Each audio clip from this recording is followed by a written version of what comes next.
Shocking ആയിട്ടുള്ള ഒരു eviction ആണ് ഈ ആഴ്ച നടന്നിരിക്കുന്നതെന്നാണ് കേൾക്കുന്നത്.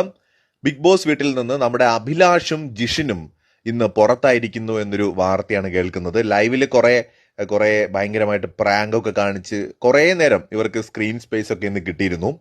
അഭിലാഷ് പോകുമെന്നുള്ള ഒരു സംശയം നേരത്തെ ഉണ്ടായിരുന്നു. പക്ഷെ ജിഷിന്റെ കാര്യം ഒട്ടും പ്രതീക്ഷിച്ചില്ല കേട്ടോ. ജിഷിനും ബിഗ് ബോസ് വീട്ടിൽ നിന്ന് പുറത്തായിരിക്കുന്നു എന്നാണ് ഇപ്പോൾ കേൾക്കുന്നത്. 100% കൺഫേം ഒന്നും അല്ല. എന്തായാലും രണ്ടുപേര് ഈ ആഴ്ച പോയി എന്നും ഒരാള് ജിഷിനും ഒരാള് നമ്മുടെ അഭിലാഷുമാണെന്നുമാണ് കേൾക്കുന്നത്. ഏറെക്കുറെയൊക്കെ നമുക്ക് ശരിയാണെന്ന് ഉറപ്പിക്കാം കേട്ടോ. ഇതില് സാബുമാനൊക്കെ അവിടെ നിൽക്കുമ്പോ ആണ് ഇവര് പുറത്താവുന്നത്. പ്രത്യേകിച്ച് ഇവര് രണ്ടുപേരും എന്തെങ്കിലുമൊക്കെ ചെയ്യുന്ന ആൾക്കാരാണ് കമ്പാരിറ്റീവ്ലി. പിന്നെ ഇതിനകത്ത് നമ്മള് ആളുകൾക്ക് ഇഷ്ടപ്പെടണം. ഈ ഷോ എന്ന് പറയുന്നത് ഇപ്പോ സാബുവിനെ ഇഷ്ടപ്പെടുന്ന കുറെ ആൾക്കാരുണ്ട്. ഒച്ചപ്പാടുണ്ടാക്കിയതുകൊണ്ടോ ബഹളം കാണിച്ചതുകൊണ്ടോ ഒന്നും കാര്യമില്ല. ഇപ്പൊ എത്രയോ ആക്റ്റീവ് ആയിട്ടുള്ള നല്ല കണ്ടസ്റ്റൻസ് കഴിഞ്ഞ പല സീസണുകളിലും ഇതുപോലെ പുറത്തു പോയിട്ടുണ്ട്.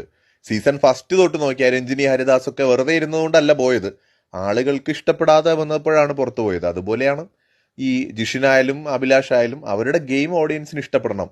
ചിലപ്പോൾ നമ്മുടെ സാബുമാന്റെ ഒരു ചിരിയായിരിക്കും ആളുകൾക്ക് ഇഷ്ടപ്പെട്ടിട്ടുണ്ടാവുക. അതുകൊണ്ട് പുള്ളിയൊക്കെ സേഫ് ആയിട്ട് അവിടെ നിൽക്കുന്നു. എന്തായാലും ഇവർ പോയെന്നാണ് കേട്ടോ കേൾക്കുന്നത്. കൂടുതൽ അപ്ഡേറ്റ്സുമായി വീണ്ടും വരാം.